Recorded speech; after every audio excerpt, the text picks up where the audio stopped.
Muy buenas tardes, les habla el profesor Hernán Andrés de la Barra Ortiz, kinesiólogo y quiropráctico, y en esta oportunidad quiero presentarles una breve clase con la temática del espectro electromagnético.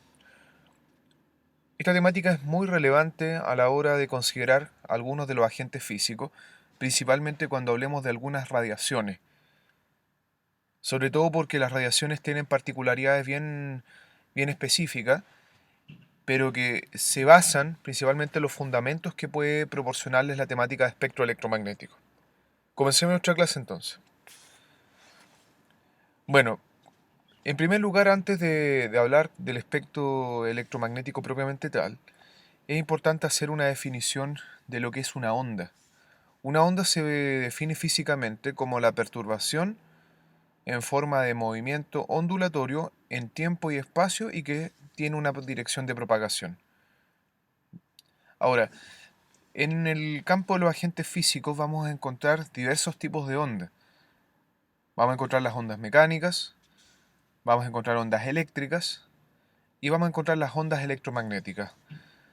Las ondas electromagnéticas van a ser las ondas relacionadas con el espectro electromagnético. O ondas electromagnéticas va a ser sinónimo de radiaciones. En primer lugar, las ondas en general necesitan un medio de propagación. De hecho, es el medio de propagación el que va a ser perturbado en tiempo y espacio. Encontramos, como les dije, como ejemplos de ondas mecánicas, y las ondas mecánicas podrían ser las ondas de ultrasonido o las ondas que se propagan a través de medios acuosos. Y en el caso de las ondas electromagnéticas, como habíamos dicho hace un rato, el ejemplo característico va a ser las radiaciones electromagnéticas. Entonces, acá estamos viendo unas figuras, por ejemplo, donde se aprecia la propagación en forma de movimiento ondulatorio en una dirección específica, ¿sí? Con básicamente una perturbación en el tiempo y en un espacio determinado.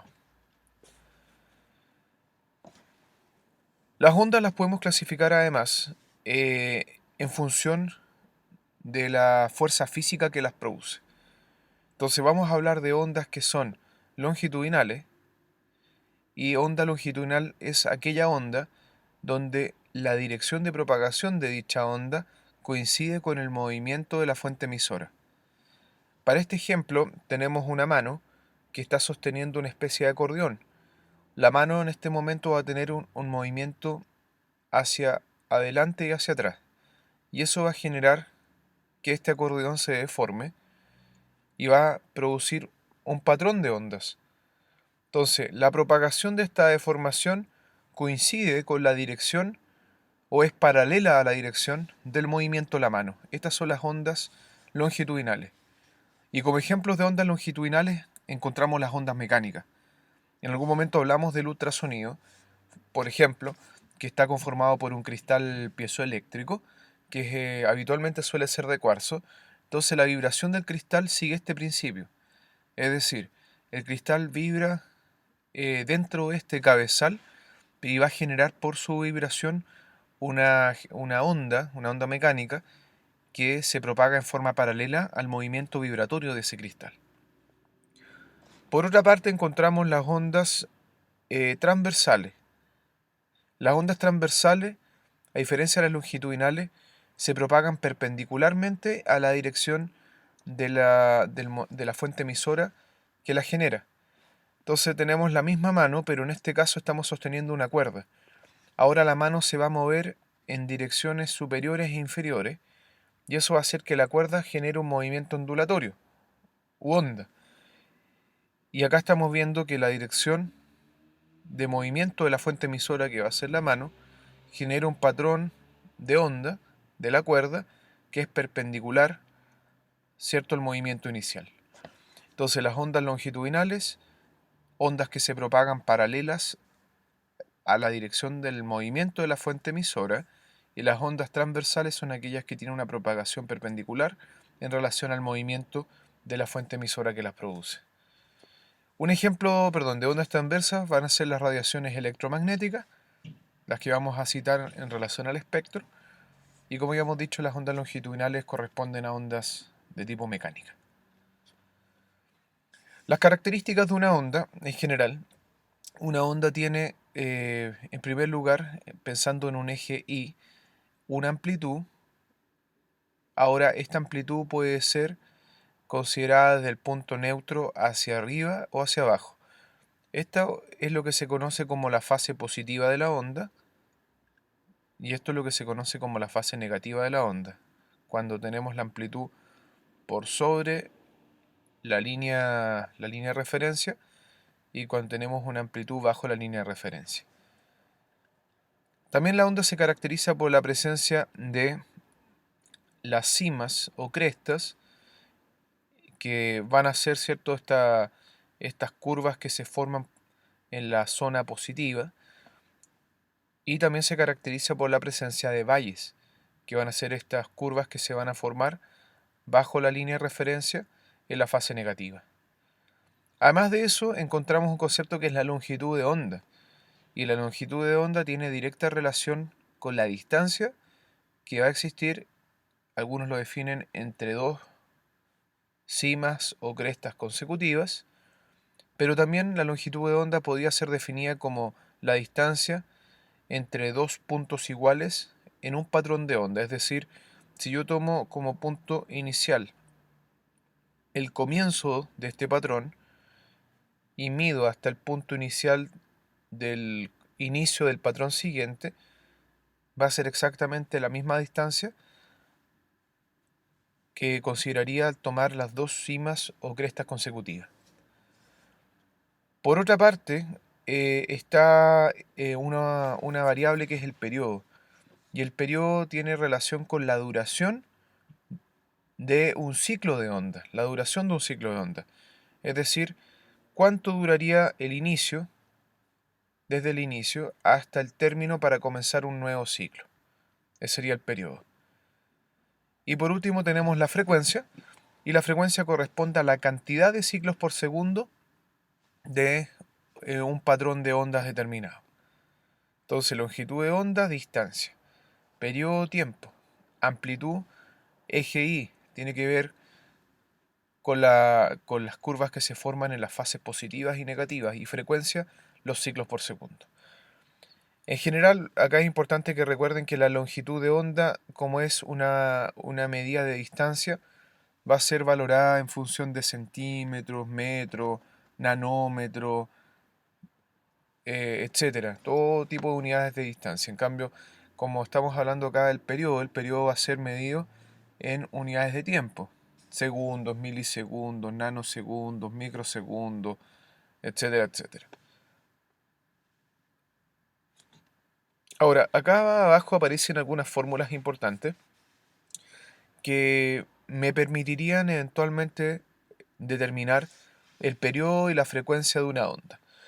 Entonces, esto es una regla simple que me dice que la frecuencia de una onda se puede calcular dividiendo 1 en relación al periodo.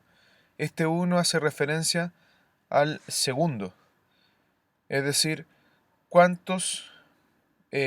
dura un periodo, que es el tiempo en que demora en iniciarse, como dijimos, el patrón hasta el inicio del patrón siguiente, y eso va a determinar cantidad de periodos en un segundo, que me va finalmente a determinar la frecuencia.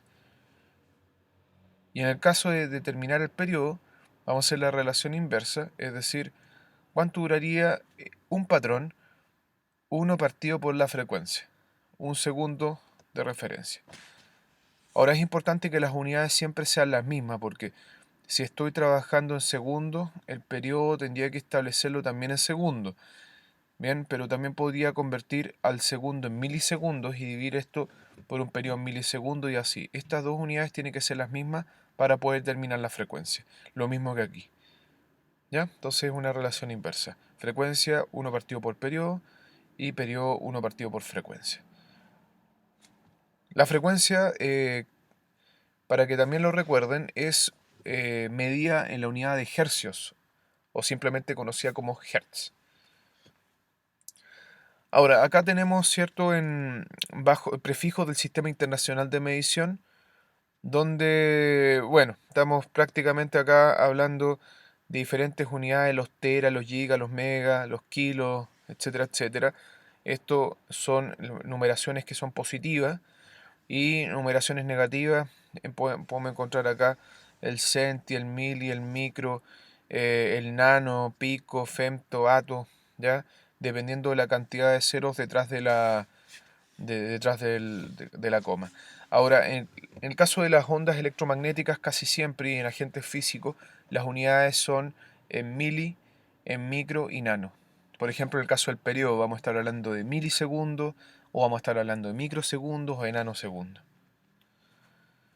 Otro concepto interesante es el de interferencia de una onda. Bien, la onda es una perturbación en tiempo y espacio, ¿cierto? Dentro de una estructura, dentro de un medio.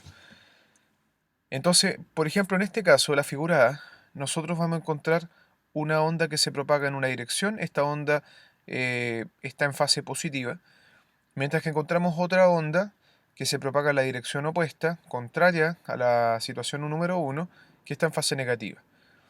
Estas ondas, bien, van a ir acercándose hasta un punto de encuentro que va a ser la letra A. ¿Y qué es lo que va a ocurrir?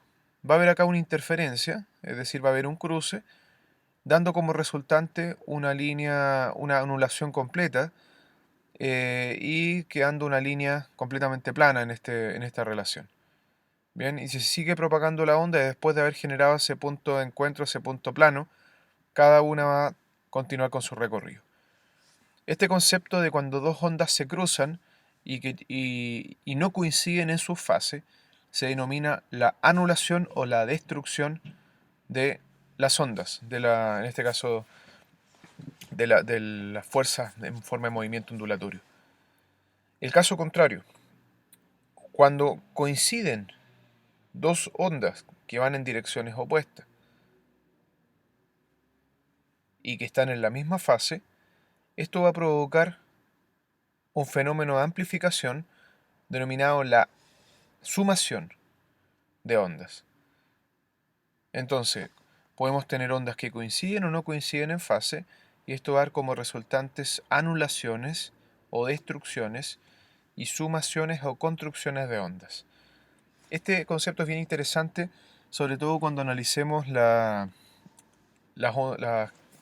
ondas eléctricas interferenciales, donde ocurre este fenómeno de sumación y anulación.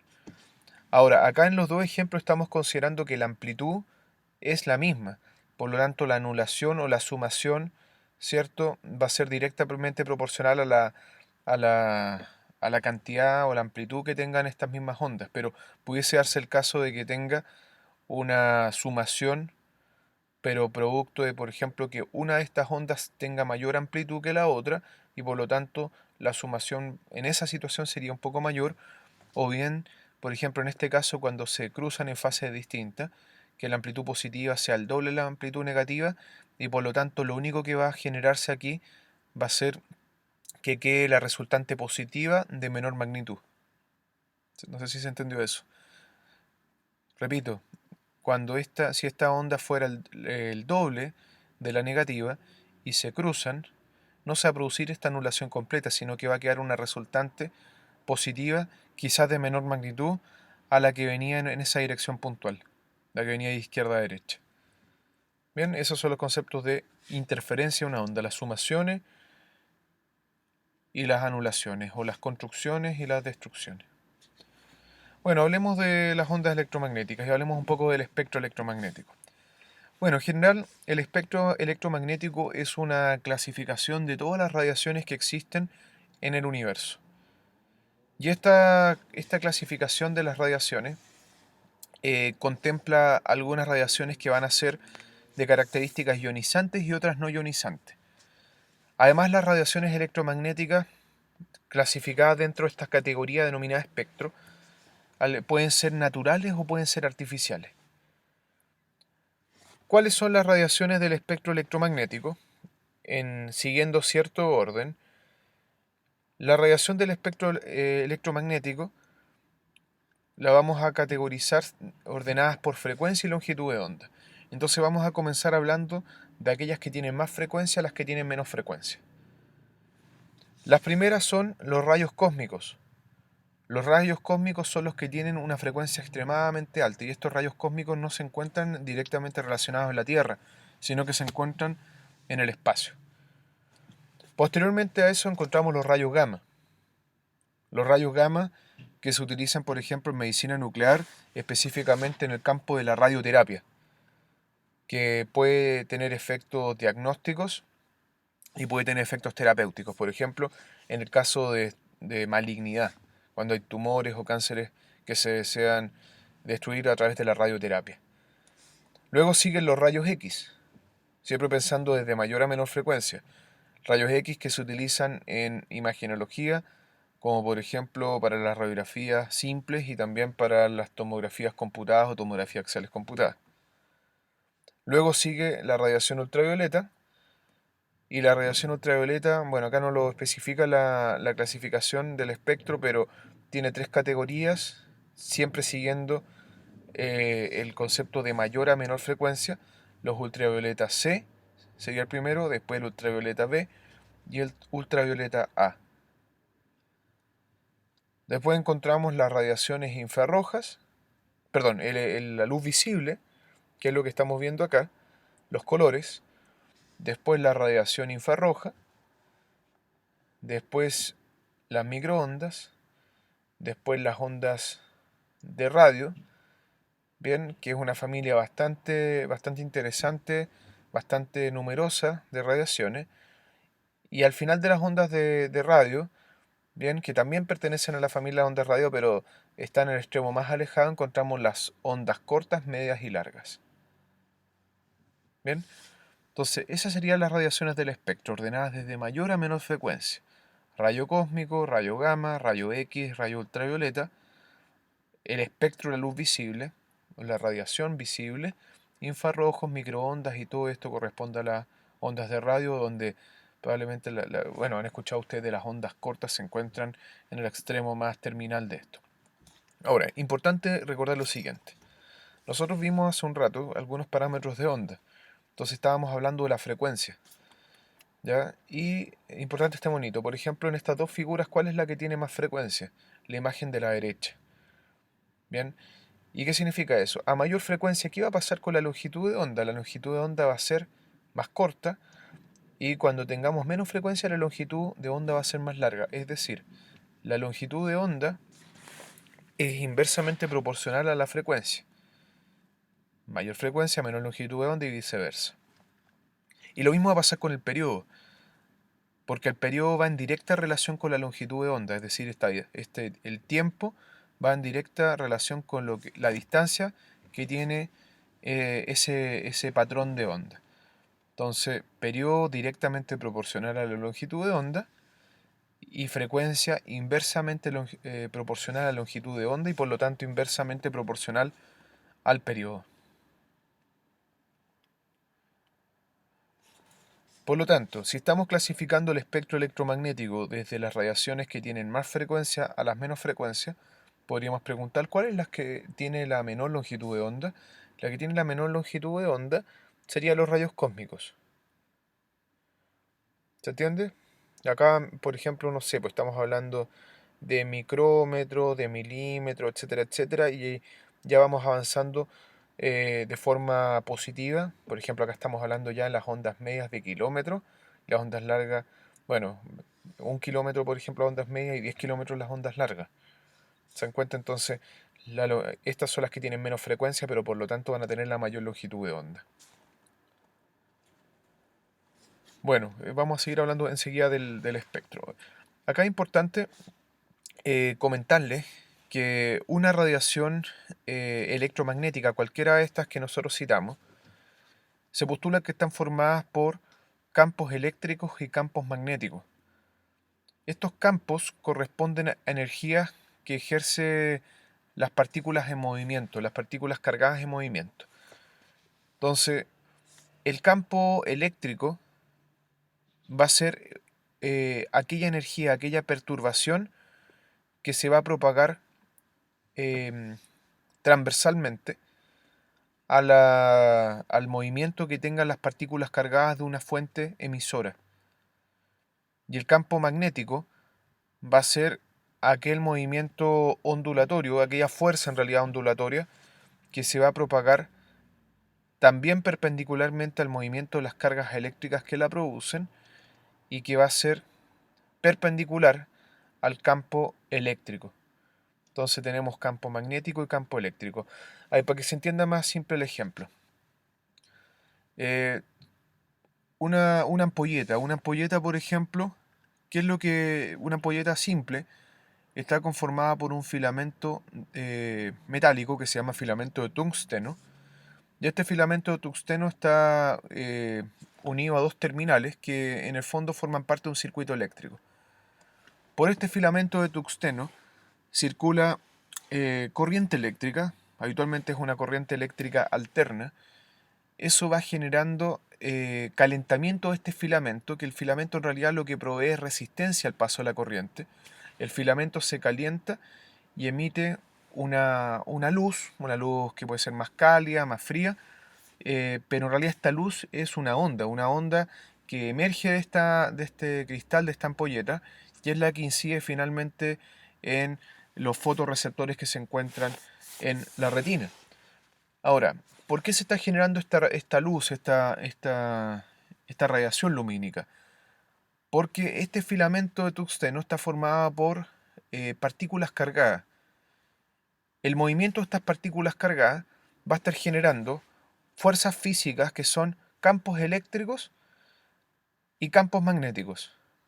Entonces, el movimiento de las partículas cargadas va a tener una dirección puntual, pero perpendicularmente al movimiento de estas partículas cargadas que se encuentran dentro de este filamento de tungsteno, se va a producir una propagación perpendicular, pero que va a ir en dos sentidos, en un eje Y, podríamos decir, y en un eje X.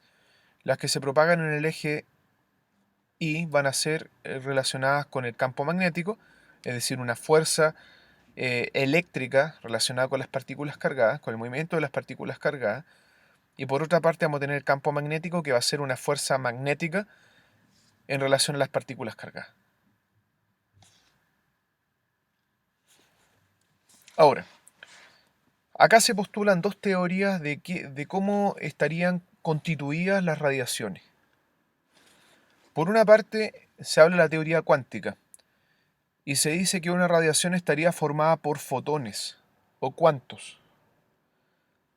Los fotones en realidad corresponden a partículas de energía que se liberan cuando se produce el movimiento de los electrones dentro de un átomo. Entonces, rápidamente resumiendo, para hablar de la teoría cuántica, si nosotros nos recordamos de la estructura básica de un átomo, el átomo presenta un núcleo, no tengo una imagen directamente acá, pero por ejemplo esto, presenta un núcleo y presenta en su entorno los orbitales o niveles de energía. En el núcleo encontramos nosotros los protones y los neutrones, y en los orbitales encontramos los electrones. Pero ¿qué es lo que ocurre? Estos electrones pueden moverse entre los orbitales, es decir, pasar de un orbital interno a un orbital externo, o pasar de un orbital externo a un interno. En ese movimiento de electrones puede ocurrir la liberación de energía. Especialmente esta liberación de energía se va a dar cuando el electrón salte de un orbital externo a un interno. Eso va a producir lo que se denomina un fotón. Entonces, según esta teoría, se dice que cualquier radiación estaría formada por fotones, es decir, partículas de energía producidas por el movimiento de los electrones dentro de un átomo, que ocurriría cuando los electrones pasan de un orbital externo a un orbital interno. Ahora, lo que se postula también, que la cantidad de fotones va a ser directamente proporcional a la frecuencia que tenga esa onda. Es decir, cuando una onda tenga más frecuencia, significa que el poder fotónico que porta es mayor. Y cuando hablemos de una onda de menos frecuencia, la cantidad de fotones va a ser más baja. Ahora, de acuerdo a esto, la teoría cuántica nos habla que, por lo tanto, la energía de una onda va a ser igual a h. H es lo que se denomina la constante de Planck, y la constante de Planck tiene un valor específico, que ahora no quiero entrar en mucho detalle con eso, es una constante, por la frecuencia. Es decir, si esto es una constante, la energía va a estar directamente relacionada con la frecuencia de la onda. Entonces, aquellas ondas de más frecuencia tienen más energía. Si lo llevamos al espectro electromagnético, ven, y hemos clasificado hace un rato las radiaciones desde más frecuencia a las que tienen menos frecuencia, podríamos preguntar cuáles son las que tienen más energía. Y en este caso estarían los rayos cósmicos, seguidos los rayos gamma, rayos X, así sucesivamente. Y estos son las que tienen más fotones, bien, más energía en relación, por ejemplo, a la familia de las ondas de radio. Por otra parte, encontramos la teoría de las ondas electromagnéticas y es un poco lo que comentamos hace un rato. Las ondas electromagnéticas están conformadas, acá esta teoría dice que en vez de fotones, estarían conformadas por campos eléctricos y campos magnéticos, y que también estos campos se producirían por el movimiento atómico, bien, y se propagarían perpendicularmente a este movimiento atómico en un eje Y y en un eje X. Sería la fuerza eléctrica de las partículas cargadas y la fuerza magnética de las partículas cargadas. Y a mayor celeridad de este movimiento atómico, habría mayor generación de campos eléctricos y campos magnéticos. Serían las dos teorías que están tratando de explicar eh, las radiaciones electromagnéticas. ¿Ya? Bueno, y resumiendo un poquito, algo que quería comentar también, es que las ondas electromagnéticas, en general cualquiera de estas, se propagan a la velocidad de la luz, es decir, 300.000 kilómetros por segundo. Otra característica que pueden tener las ondas electromagnéticas que pueden o no requerir un medio para propagarse, a diferencia de otro tipo de ondas. Es decir, se habla de que estas ondas electromagnéticas pueden propagarse por el vacío. Bien, acá nuevamente repasamos uno de los conceptos que vimos en las primeras clases de agentes físicos, que es el efecto de ionización o efecto ionizante. Ya habíamos dicho que el efecto ionizante implicaba la destrucción de la materia, y que esto en general lo podía producir aquellas sobre todo radiaciones que tuviesen mucha energía. Entonces, ¿qué pasaba en la ionización? Se producía básicamente la destrucción del átomo, bien, y el átomo es el constituyente básico de la materia y por lo tanto produciría la destrucción de los tejidos, en este caso los tejidos vivos. Ahora en agentes físicos recordemos que no ocupamos radiaciones ionizantes, pero es importante conocer el concepto. Ahora, en el espectro electromagnético vamos a encontrar nosotros un campo de radiación ionizante, y el campo de radiación ionizante o radiaciones que van a conformar estas energías que son muy fuertes, que pueden destruir, serían rayos cósmicos, rayos gamma, rayos X y parte del ultravioleta. Habíamos comentado que el ultravioleta tenía tres niveles, el C, el B y el A. Entonces, hasta el ultravioleta C se consideraría ionizante, es decir, cósmico, gamma, X y ultravioleta C, con potencial de destruir la materia. Y todo lo que hay de ahí hacia abajo, es decir, del ultravioleta B hasta las ondas de radio, las ondas largas específicamente, sería un ejemplo de radiaciones no ionizantes del espectro. También lo podemos relacionar con la teoría de lo cuántica, que nos habla de la cantidad de fotones, y por lo tanto podríamos decir que la ionización va en directa relación a la cantidad de fotones que presenta una radiación. O sea, más fotones podría implicar más energía y obviamente que se produzca un efecto ionizante. Aquí estamos nuevamente separando el espectro. Acá se ve en una forma más didáctica, ¿cierto? Diferentes, digamos, ejemplos de onda. Faltan los rayos cósmicos acá, pero acá tenemos los gamma, los rayos X, los rayos ultravioleta que tenían tres campos. Entonces, desde el ultravioleta C en adelante, allá es más frecuencia, acá es menos frecuencia, tenemos poderío ionizante. Y de aquí hacia la izquierda, es decir, del ultravioleta B, pasando por la luz visible, el infrarrojo, el microondas y las ondas de radio, encontraríamos el espectro no ionizante. En agentes físicos vamos a utilizar los no ionizantes. la terapia ultravioleta, vamos a ocupar luz visible, infrarrojos, microondas y ondas de radio. Ahora, importante también, de acuerdo a lo conversado en clase, no por ser no ionizante puede generar efectos colaterales o daños de los tejidos biológicos. Pero este daño de los tejidos biológicos no va a ser una destrucción de la materia, sino que puede implicar lesiones, quemaduras, desgarros tisulares u otras situaciones que no sean terapéuticas. ¿Ya? Bueno, entonces el espectro no ionizante lo vamos a dividir ahora en tres regiones. La región de radiación óptico, o el espectro de región de radiación óptico, la región de radiaciones de longitud de onda intermedia y el espectro, la región de radiaciones de longitud de ondas altas. ¿Cuáles serían cada una de estas categorías? La región de radiación óptica contemplaría ultravioleta B, ultravioleta A, la luz visible y el infrarrojo. En esta situación, la región óptica presenta varios efectos, los efectos lumínicos de la radiación, pero también presentaría efectos térmicos leves. En la región de radiación de longitud de ondas intermedia vamos a encontrar principalmente parte del infrarrojo y las microondas, donde aquí los efectos de térmicos empiezan a ser un poquito más considerables, y acá ya no estamos buscando efectos por la radiación del punto de vista lumínico. Y la región de radiaciones de longitud de onda alta correspondería a la familia de las ondas de radio, que tienen claramente longitudes de onda en metros, kilómetros, etcétera, unidades que son bastante más grandes que comparada con las radiaciones, por ejemplo, ionizantes, donde estamos hablando de nanómetros.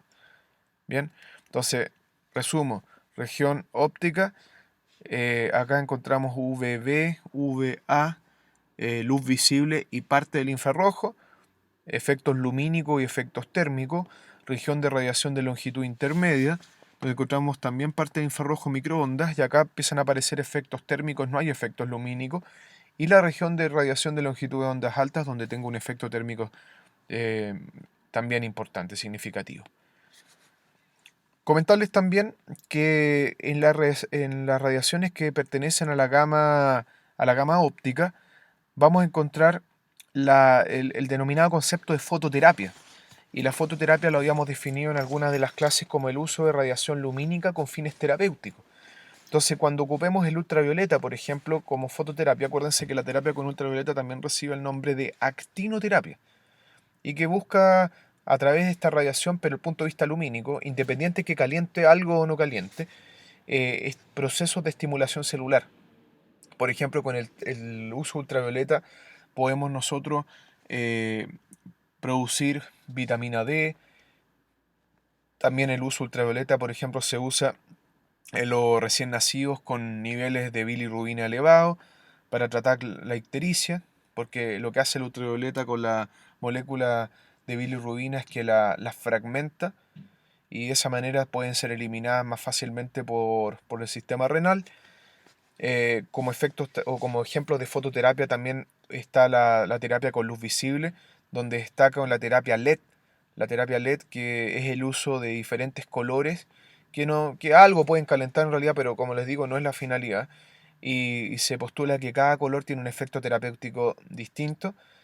Creo que les comenté en una de las clases que, por ejemplo, el color verde, la terapia LED de color verde, en algunos estudios había estudios que son obviamente hechos en animales, en ratas específicamente, había demostrado un aumento de la síntesis de colágeno por activación metabólica de los fibroblastos. Bueno, son pequeñas situaciones, pero cada color tenía un efecto terapéutico, y parte del infrarrojo que en realidad podría también generar alguna efectos de la fototerapia, pero acá ya estamos empezando a calentar algo. Todo esto sería la luz, el espectro de la región óptica de la luz visible.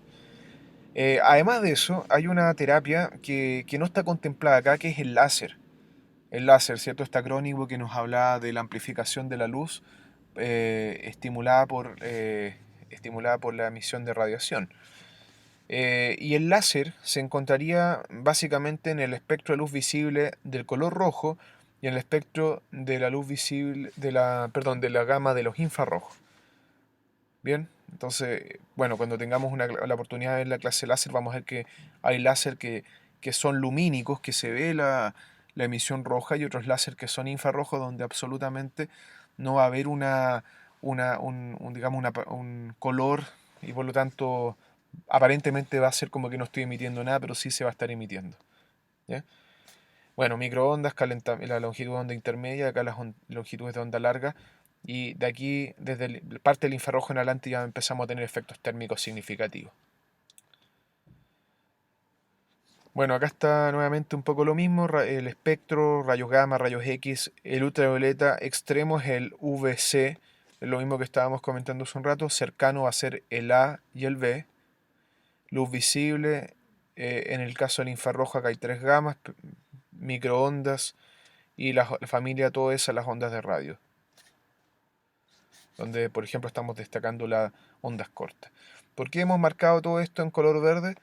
Porque son estas las terapias que nosotros vamos a utilizar en el uso de agentes físicos. ¿Ya?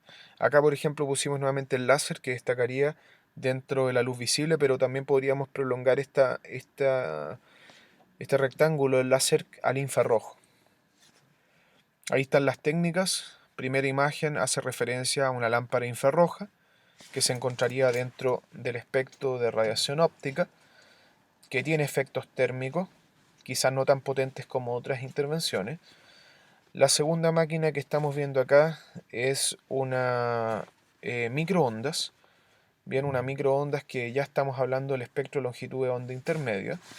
Después por acá arriba estamos viendo ondas cortas, ese es un tipo de onda corta, ese es otro tipo de onda corta. Una puede funcionar con electrodos de goma que van adheridos a la superficie corporal, y otras funcionan con unos brazos que se colocan a cierta distancia.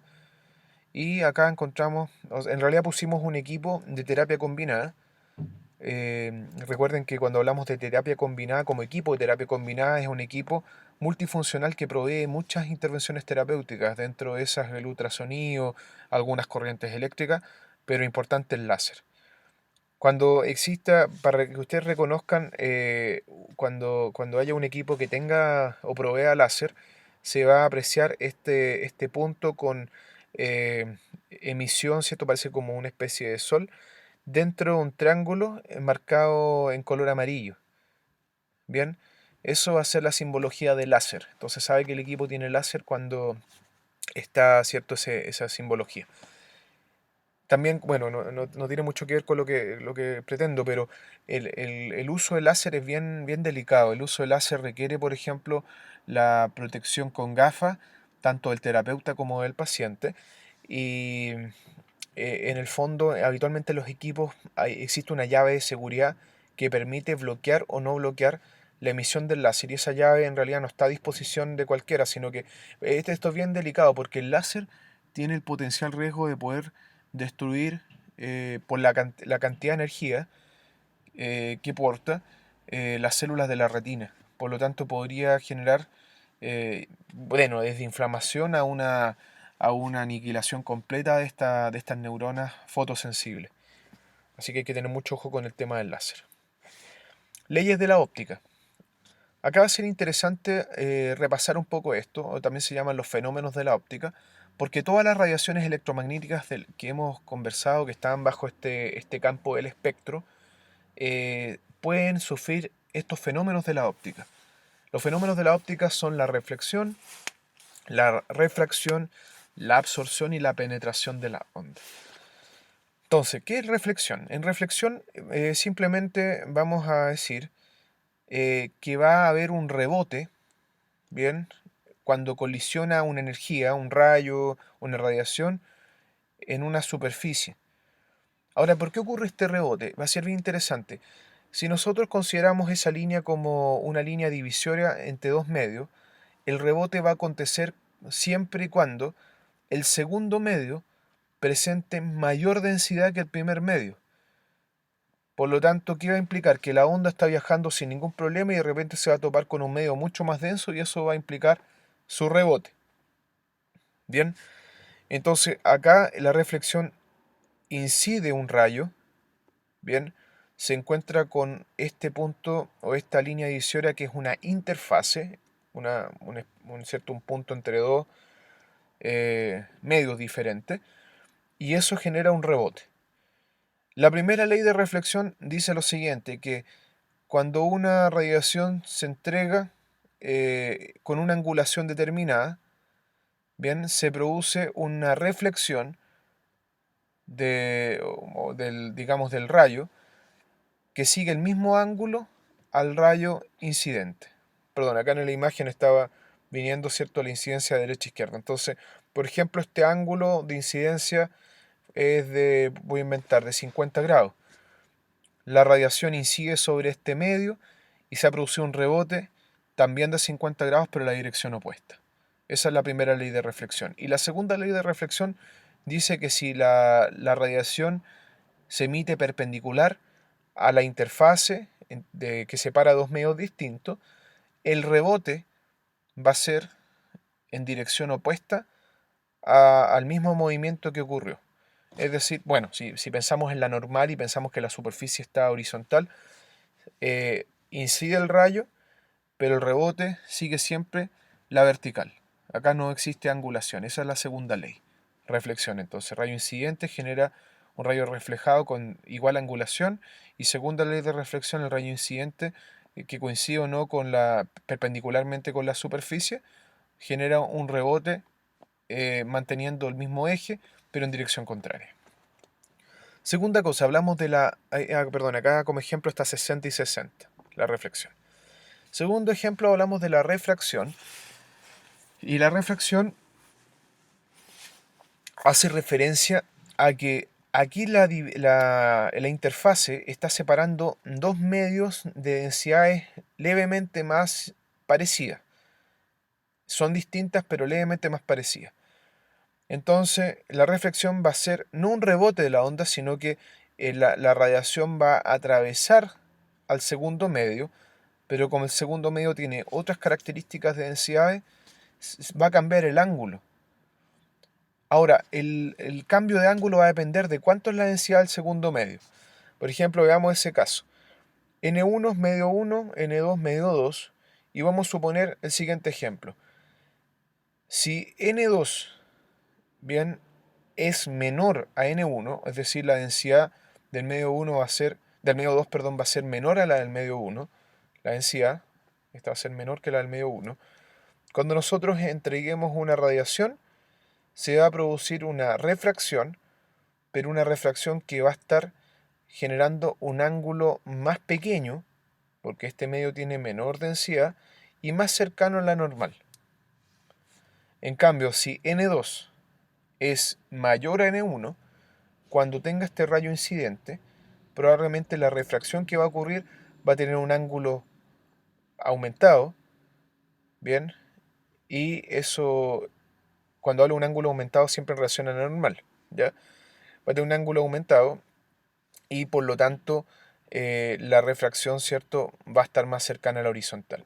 Entonces acá hablamos de dos tipos de refracción, una refracción convergente y una refracción divergente. Convergente cuando el ángulo de refracción sea más pequeño, y divergente cuando el ángulo de refracción sea más grande. ¿Ya? Acá, perdón, en este ejemplo, esto que puse acá abajo, el ángulo que estamos calculando es el de acá. Por lo tanto, esto sería 80, ¿ya? Ahí se midió el otro, pero siempre estamos hablando del ángulo que se encuentra más cercano a la normal. Bien, entonces, por diferencia de medios, tú puedes tener, resumiendo los dos primeros conceptos, un rebote completo, esto cuando las densidades son muy distintas, o puedes tener un rebote, no un rebote, sino que una penetración al segundo medio que puede variar su angulación si las densidades se parecen, hay menos diferencias de densidades, va a ser prácticamente el mismo recorrido. Si el segundo medio tiene una densidad menor que la del primero, va a haber una refracción convergente, más cercana a la normal. Y si la densidad del segundo medio es mayor, va a haber una refracción divergente. más cercana a la horizontal. Después tenemos otra propiedad que es la absorción, y la absorción hace referencia con la cantidad de energía finalmente que el tejido biológico va a poder captar.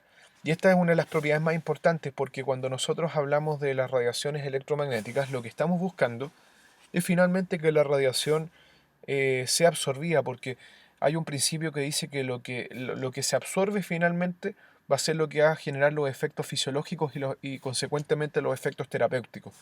A mí me interesa eso. Entonces, cuando vamos analizando diferentes agentes físicos, cada agente físico tiene la propiedad de ser absorbido por un tejido diferente.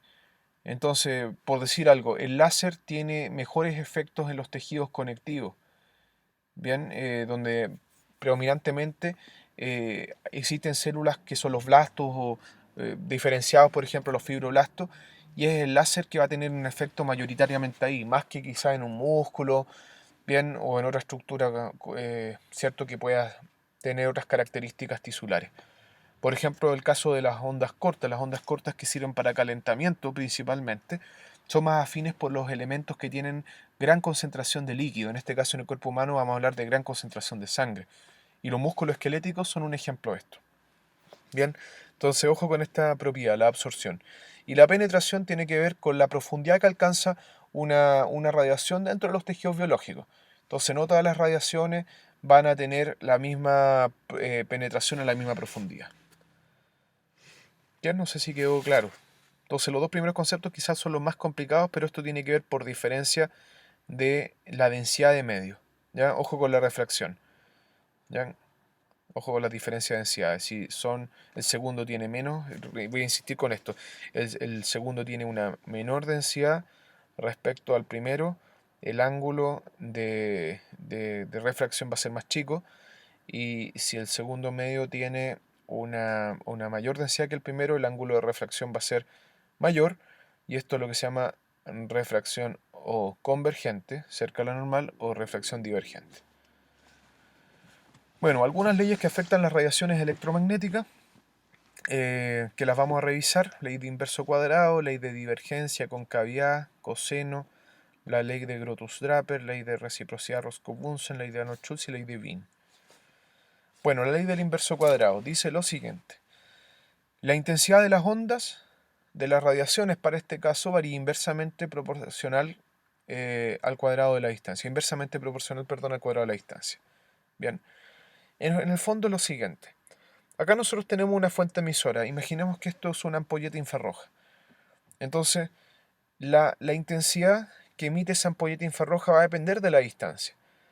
Pero si nosotros, por ejemplo, estamos a una distancia, voy a inventar, una distancia de 20 centímetros, y resulta que ahora yo duplico la distancia a 40 centímetros, bajo esta regla, intensidad igual a 1 partido por la distancia al cuadrado, la intensidad resultante al duplicar esa distancia va a ser 4 veces menor. 4 veces menor. ¿Se entiende? Por ejemplo, a ver si me entienden. Intensidad, voy a colocar un valor. Va a ser 100. Y la distancia va a ser, para este caso, no sé, 2 centímetros. Entonces va a ser un cuarto. 100 va a ser igual a un cuarto. Si ahora la distancia la aumento al doble, 4. Bien, no voy a estar entregando 100, sino que va a ser un 16avo de 100. A diferencia de un cuarto de 100 que era el caso anterior. Entonces ojo con esto. Al duplicar no es que se entregue la mitad, sino que es 4 veces menor. Y lo mismo va a ser cuando disminuya la distancia a la mitad. Va a ser 4 veces más. Así que mucho ojo con eso. La ley de divergencia. Esto también ocurre para los infrarrojos. La potencia recibida por una superficie rectangular desde una fuente de emisión, que es convexa, lo que pasa con las ampolletas infrarrojas, es igual a la potencia máxima de la fuente dividida por la distancia y la tangente del ángulo al cuadrado. Bien, entonces la potencia recibida en general, porque esta superficie, mira lo que va a estar generando, esta superficie no va a entregar todo paralelo, sino que va a haber pérdidas de energía, ¿sí? Por la divergencia que esto genera. Entonces, cuando estamos calculando la potencia, esta va a ser como la potencia real, ¿bien? En la ley de divergencia, depende de la potencia emitida, partido por la distancia y por la tangente del ángulo, en este caso pusimos el ángulo θ, al cuadrado. Ley de la concavidad. Acá la ley de la concavidad, nosotros queremos saber la intensidad divergente, es decir, cuánta intensidad se disipa en estos extremos, también para las superficies que son convexas. Entonces, la intensidad divergente va a ser igual a la intensidad central, o la intensidad emitida por la fuente emisora, por el coseno del ángulo entre el eje de incidencia y el eje de la concavidad. Bien, entonces tenemos intensidad divergente, esa, intensidad central, por el coseno del ángulo. Entonces, mientras mayor sea la convexidad, mayor divergencia, y por lo tanto la intensidad divergente va a ser menor. Y en el caso de la ley de divergencia, vamos a estar calculando esta intensidad, y esto va a depender obviamente de estas variables que acabamos de comentar. Ley del coseno de Lambert. Esto dice lo siguiente, que la máxima absorción de energía radiante, radiación, ocurre cuando la fuente de emisión es perpendicular a la superficie. Bien, esto es una ley súper simple y súper básica. Y yo siempre cito el ejemplo de cómo el Sol, ¿cierto?, se comporta durante un día. Cuando el Sol, ¿cierto?, sale, o cuando el Sol se pone, la angulación con que se emite la radiación solar, bien, no es perpendicular a la Tierra, sino que viene con ciertas angulaciones. Por lo tanto, la cantidad de energía que nos está llegando el Sol no es muy alta. Pero cuando este Sol se dispone de forma perpendicular a la superficie, es decir, sus rayos son perpendiculares a la Tierra, se entrega la máxima emisión. Lo mismo va a ocurrir con la radiación del espectro electromagnético cuando ocupemos una lámpara infrarroja, una lámpara ultravioleta. Dependiendo de la angulación en que yo coloque esta lámpara en relación a la superficie, voy a poder entregar mayor o menor radiación. Entonces, si usted quiere entregar la máxima emisión, debe colocar el foco de esta lámpara, de la fuente emisora, perpendicular a la piel. Y si quieres entregar un poco menos de emisión, puedes colocar o empezar a trabajar con ciertos ángulos.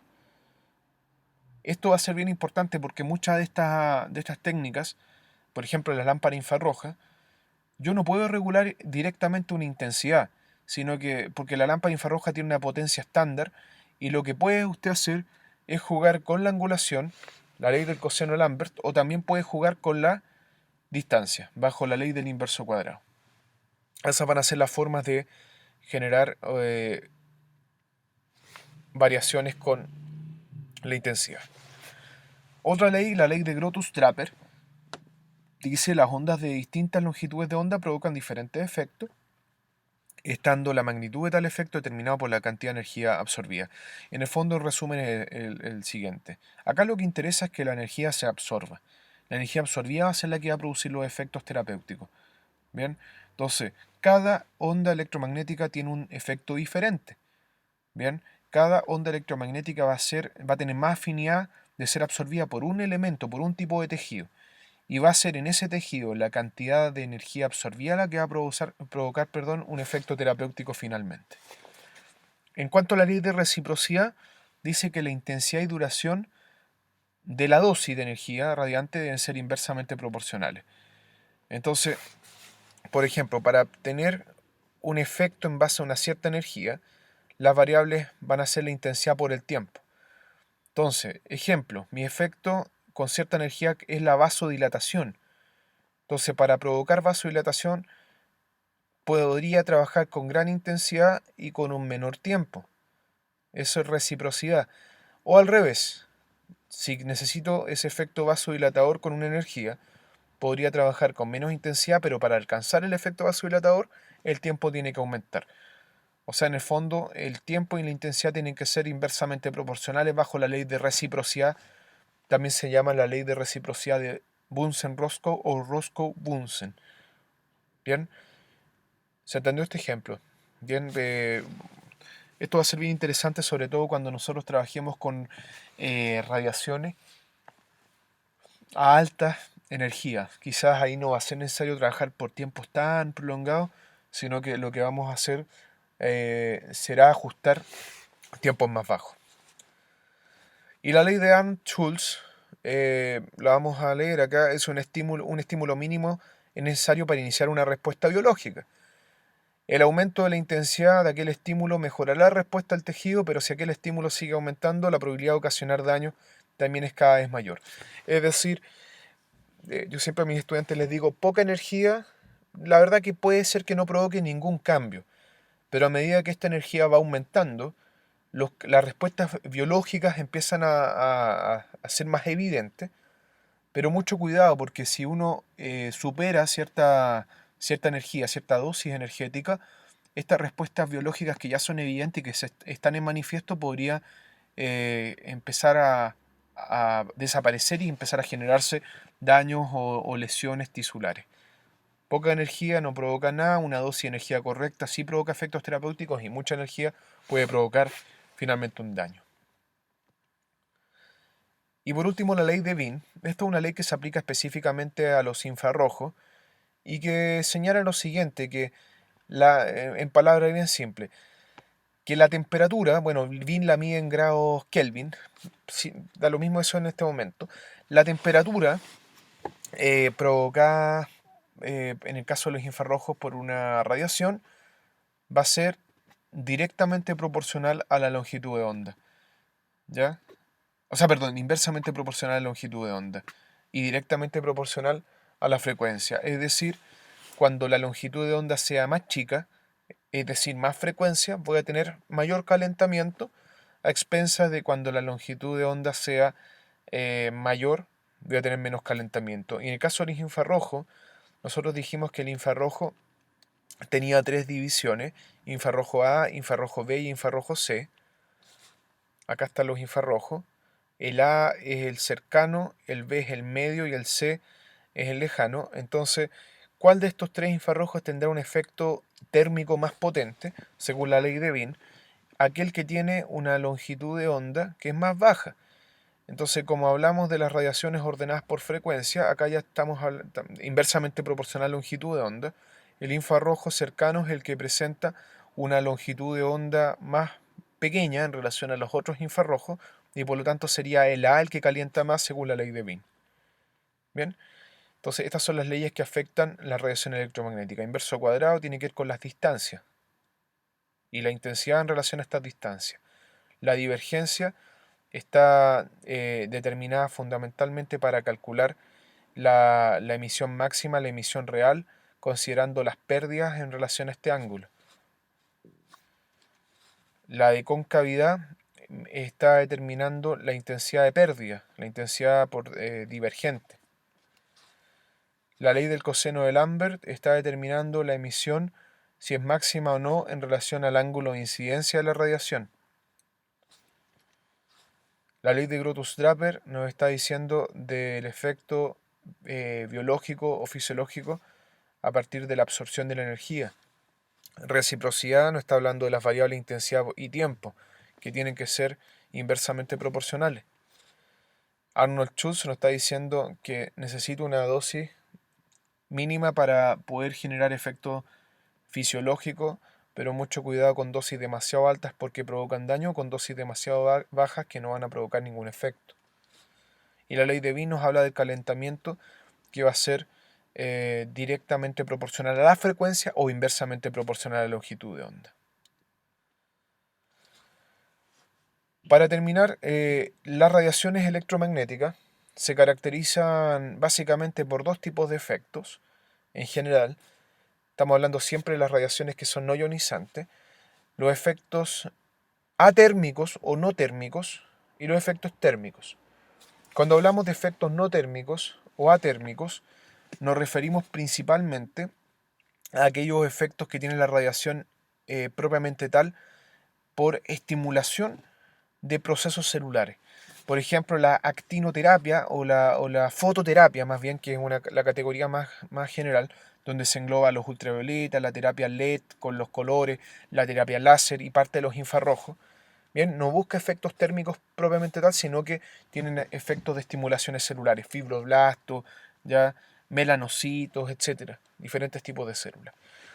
Y los efectos térmicos de las radiaciones, quizás este es el efecto más demostrado, el efecto más latente que tienen de las radiaciones electromagnéticas, va a ser simplemente el calentamiento. Y dentro de las radiaciones electromagnéticas, bueno, que calientan, aparecen los conceptos, por ejemplo, de termoterapia profunda y termoterapia superficial, a pesar de que en termoterapia superficial hay otros ejemplos. Pero por el caso acá del espectro, el infrarrojo sería un ejemplo de termoterapia superficial, y ya microondas y ondas de radio generarían efectos térmicos mucho más profundos, ¿ya? Así que esos son los efectos térmicos y atérmicos. La fototerapia térmica, como ejemplo, y como térmico la termoterapia con las radiaciones particulares.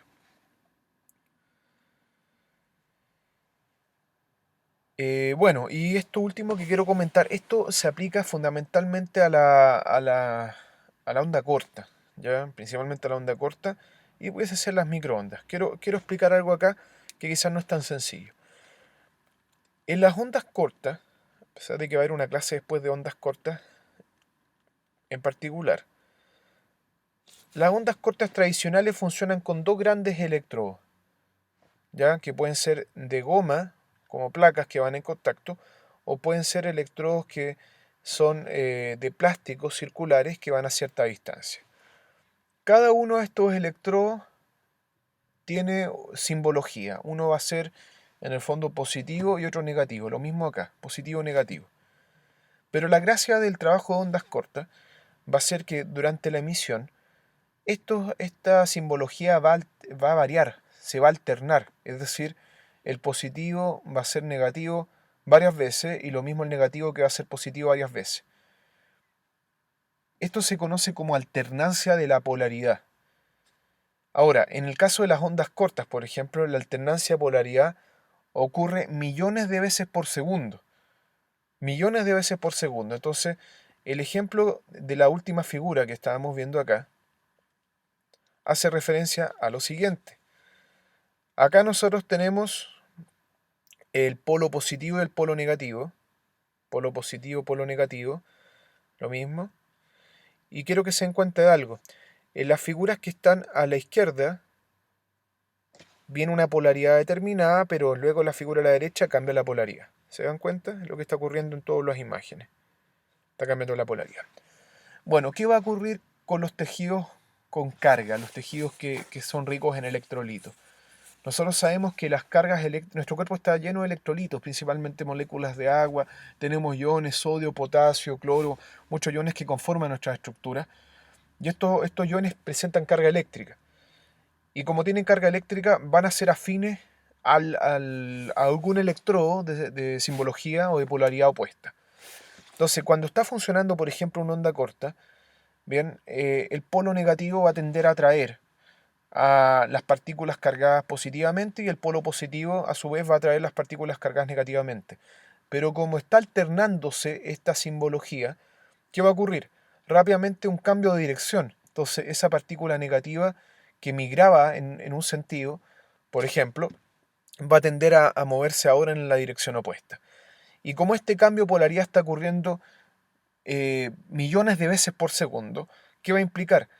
Que esta partícula cargada va a empezar a moverse tan rápido, va a generar una especie de pivote, una especie de movimiento acelerado en un punto dentro de esa materia, y por lo tanto eso va a generar finalmente un aumento de la energía cinética de esa partícula. Y ya sabemos que el calor, por ejemplo, está determinado como la cantidad de energía cinética que produce la materia. Por lo tanto, el efecto que tiene una onda corta no va a ser la despolarización por movimiento de carga, sino que va a ser el aumento de la energía cinética producto de la alternancia de polaridad de alta frecuencia, millones de ciclos por segundo de alternancia, y que va a hacer que las partículas cargadas tengan un movimiento rápido, bien, y que no alcanza a ocurrir un desplazamiento como tal. Otra cosa, bueno, perdón, y las formas de calentamiento con estas radiaciones, ondas cortas, por ejemplo, se va a poder dividir en tres categorías. La primera categoría se llama movimiento iónico, donde las partículas cargadas tienen un movimiento puntual, ¿cierto? O prácticamente, como dije, en dos direcciones, pero que es bastante breve, lo que hace generar casi un pivote. El segundo ejemplo de forma de movimiento que pudiera ocurrir con esta alternancia de polaridad en las ondas cortas se llama rotación dipolo, donde acá moléculas más complejas que están formadas por dos o doble carga o más carga, en vez de sufrir un movimiento como tal, va a empezar a generar como una deformación molecular, van a rotar las moléculas en función de la polaridad que va cambiando, se llama rotación dipolo. Y el último caso de movimiento que puede ocurrir en la materia, esto ya a nivel atómico, se llama distorsión molecular o nube de electrones.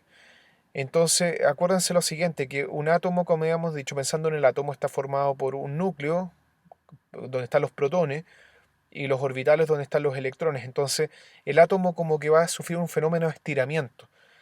En una dirección, el átomo va a orientar sus orbitales más hacia el polo positivo, porque acá están los electrones, y el núcleo va a migrar al polo negativo, pero cuando cambia la polaridad se va a empezar a invertir. Entonces, este último caso, que es la distorsión molecular o nube de electrones, estaría ocurriendo dentro de esa partícula cargada, porque esa partícula cargada en fondo es un átomo, un ion. Entonces, esto puede ser consultado más adelante, formas de calentamiento mediado, por ejemplo, por algunas radiaciones. El ejemplo que estoy dando es la onda corta. Es movimiento iónico. En realidad no alcanza a ver un movimiento como tal, como dije, porque es un pivote, un fulcro que está generando cinética. Rotación dipolo, donde moléculas más complejas se empiezan a mover y a rotar por cambios de polaridad. Y la distorsión molecular o nube de electrones. Formas de calentamiento. Claramente la más eficiente va a ser la primera, el movimiento iónico.